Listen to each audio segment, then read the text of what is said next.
For anybody who changes his principles depending on whom he is dealing, that is not a man who can lead a nation. I have fought very firmly against white domination. I have fought very firmly against black domination.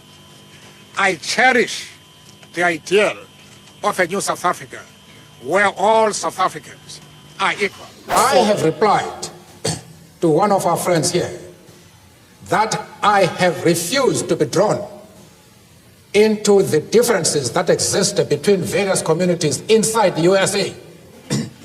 You have not commented that I am going to offend anybody by refusing to involve myself in the internal affairs of the USA. Why are you so keen that I should involve myself in the internal affairs of Cuba and Libya?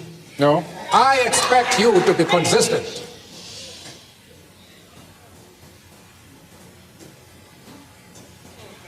I don't know if I have paralyzed you. No. The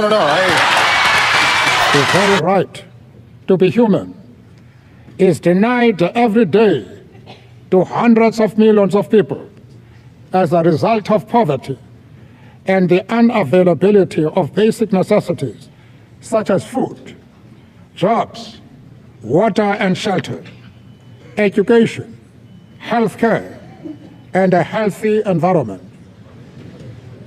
As I sit in Kuno, my village, and grow as ancient as its hills, I will continue to entertain the hope that there has emerged a cadre of leaders in my own country and region, on my continent, and in the world, which will not allow that any should be denied their freedom, as we were, that any should be turned into refugees, as we were, that any should be condemned to go hungry, as we were, that any should be stripped of their human dignity, as we were.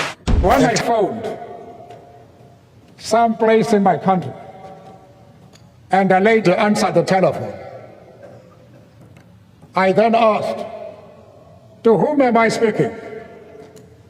She said, you're speaking to me. I said, well, lady, I know I'm speaking to you, but what's your name? She said, who are you to ask for my name? What's your name? I say, well, lady, as soon as you tell me your name, I'll tell you mine. But as we argued as to who should tell his or her name, she became very cross. And she said, you seem to be a backward person. Have you passed your matric? Now, matric in our country is a university entry examination. And I said, well, lady, you must be very careful. Because if the qualification to speak to you is the possession of a matric certificate, I might work hard and pass my matric and be in the same class as you are. That was treason. She said, you will never be in my class, and bang the telephone. How I wish she were here today. She will now discover that I have achieved more than pass my matric. The time for the healing of the wounds has come. The moment to bridge the chasms that divide us has come. The time to build is upon us. We have at last achieved our political emancipation. We pledge ourselves to liberate all our people from the continuing bondage of poverty, deprivation, suffering, gender, and other discrimination. We commit ourselves to the construction of a complete, just, and lasting peace. We understand it still that there is no easy road to freedom. We know it well that none of us acting alone can achieve success. We must therefore act together as a united people for national reconciliation, for nation building, for the birth of a new world. Let there be justice for all. Then you were convicted in 1964 for conspiracy against the state. And when you pleaded, you said that I am willing to die for this cause. This is a very tough thing to say. Yes, I had to say that, not from a spirit of bravado, but because I genuinely felt that they were going to hang us. And it is the desire of every freedom fighter to disappear under a cloud of glory rather than that of shame. It is the task of a freedom fighter, when you see that the end of your days has come, to live a tradition of bravery, determination to face even death for your own principles. And I thought about it. It was not because I was brave, but because one had a duty to perform. In 1993, I was walking along the street when I met a couple of tourists from a well-known Western country. And then the husband stopped and said, "Mr. Mandela." I said, "Well, many people mistake me for that chap."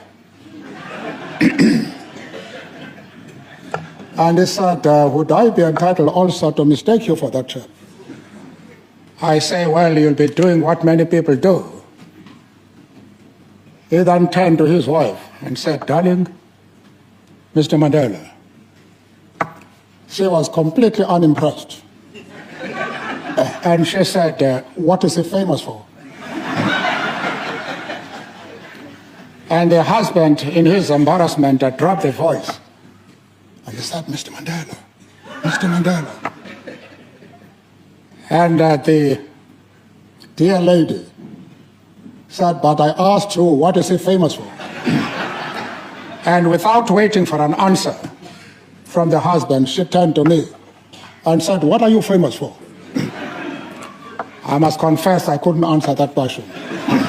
We are therefore pleased to announce that we are able once again to increase old age pensions.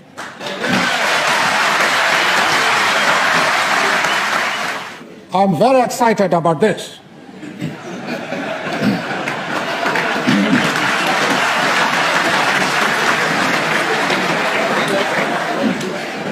Because in Davos, in Switzerland, I told the plenary session that in a few months, I'll be standing next to the road saying, "Please help, unemployed, no money, a new wife." The informative information presented in this video is motivational and is positively aimed at inspiring, educating and entertaining the viewers with the cutting edge of critical reasoning.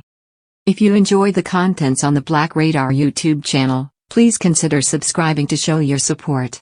This is Motivational. We want to present to you a wholesome kind of level of consciousness right now. So subscribe and tell your friend them. This is Motivational.